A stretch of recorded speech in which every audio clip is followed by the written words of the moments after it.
Okay, I'm gonna talk about things I have learned since unmasking my neurodivergence.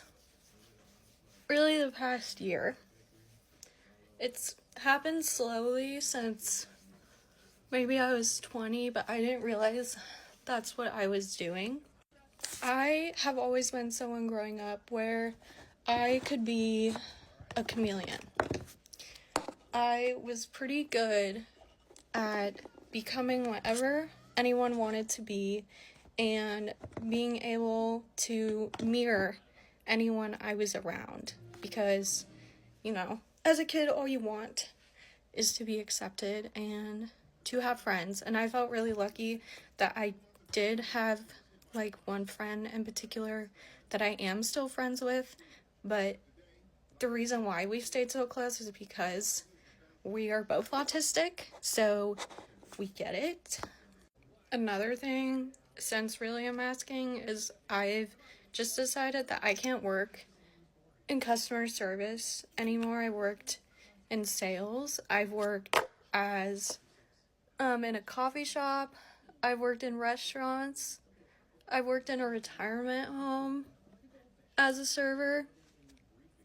And when I was younger and I had more energy to mask at work to appear more neurotypical, it was fine. But now, since I don't have the energy to do that, I'm either not hired, which also has to do with the economy, of course, or the first month it goes great, and then as I slowly slip off the mask over time, that is when the issues start. And after the mask is slipped off, it just seems like people that I work with either start not liking me for no reason, and everyone is allowed to break the rules except for me. Anytime I step out of line a little bit, I get called out on it, which is yes, whatever. But the issue is it doesn't apply the same to other people. At my last job, one day I came in wearing black jeans, and apparently we're only supposed to wear slacks. But I didn't know that because other people around me were wearing leggings and jeans, and so I got called out on it. And so from then on, I only wear slacks, even though people around me were not doing that. Another thing, since I have accommodated more to my sensory needs, I can't always dress as cute as I want to, because I will have a meltdown in my car at the end of the day because my something is touching my neck. I can't wear necklaces anymore because it makes me feel like I'm being choked. Also, since unmasking, I realized what type of person people want me to be based on how they perceive me, by how they look. And it's just sad to think about that the way I actually am isn't what people want or what they're going to accept most of the time, because I am not neurotypical. Another reason why I don't want to work in customer service is just because neurotypical social cues is something that has never come natural to me. I've had to work really hard at it to read it and understand it, and working in customer service is what has given me the skills to do that. But now I'm just exhausted and I don't have the energy to do it anymore. And interacting with people has always been draining for me, even since I was a little girl. My mom would tell me that I loved when she would take me out into the city and I would be around all these people, but then the next day I would be very tired, and if anything was too much, I would just start crying. So that is always the cost that I'm weighing when I hang out with friends, or and just out in public in general, or I go to school. It doesn't even matter if I talk to anyone. It will still be draining, just because I can't help but pick up on all of the energy around me. Now I have the skills to regulate myself so it doesn't become debilitating. But like when I was younger and growing up, it felt like it was paralyzing sometimes how much I could pick up on the energy around me. Also, I love the way makeup looks, but it is also overstimulating. Like right now, this lip liner or lipstick that's drying on my lips, I really do not like the feeling. And now that I know that I have sensory issues, like I realized things that I didn't realize were actually bothering me. I was just really good at masking and making it seem like I was fine. Also, realized that all of the panic attacks I had growing up were not in fact panic attacks. They were autistic meltdowns.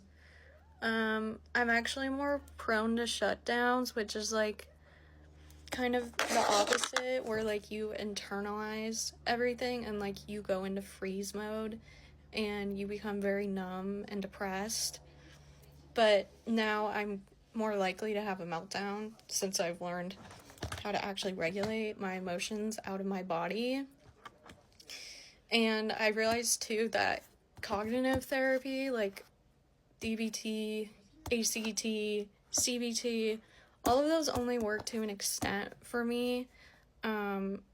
Working trauma out of my body or the stimuli in my body, that's why I realize I'm constantly like stimming or fidgeting, is because I'm trying to release the excess energy in my body. And going back to masking, the unfortunate thing about masking is that once you start wearing it, depending on what age, you start picking up on the social cues that it's not okay to actually behave the way you want to, because it's socially unacceptable. The longer you wear that mask, the harder it's going to be to take it off in the future, and the more you're gonna realize you don't know who you are underneath that. You only know what other people have told you to be. And there's a quote I really like. I have it like hanging on my wall, and part of it says, finding yourself is actually returning to yourself, an unlearning and excavation, a remembering of who you were before the world got its hands on you. And that's by Emily McDowell. But socially growing up, I had a lot more friends when I was much younger, but then as I got older, that changed just because I was becoming someone who wasn't as unopinionated. Well, I always had opinions, I just didn't feel comfortable sharing them because I didn't grow up in a space where that was acceptable. Growing up though, I saw myself as someone who was shy and quiet, but then other people were like, no, you're really easy to talk to. But that doesn't necessarily mean that I was outgoing or an extrovert. I've always definitely been someone who has to recharge by being alone. And so in groups, I'm more of an observer and a listener, for sure. And I think some people would take that as me being rude because I didn't seem as interested in like what was happening. And also on top of that, I'm not facially a very expressive person. I have a pretty monotone voice, and I talk with my hands, but that's about it. Also, I don't have a lot of seconds left. But with romantic endeavors with men, since realizing I'm autistic, has really changed the way I viewed my past relationships, and it's just like made so many things click for me and being like, oh, so that's why that happened. But I don't have enough time to talk about that, so maybe I'll do it in another video.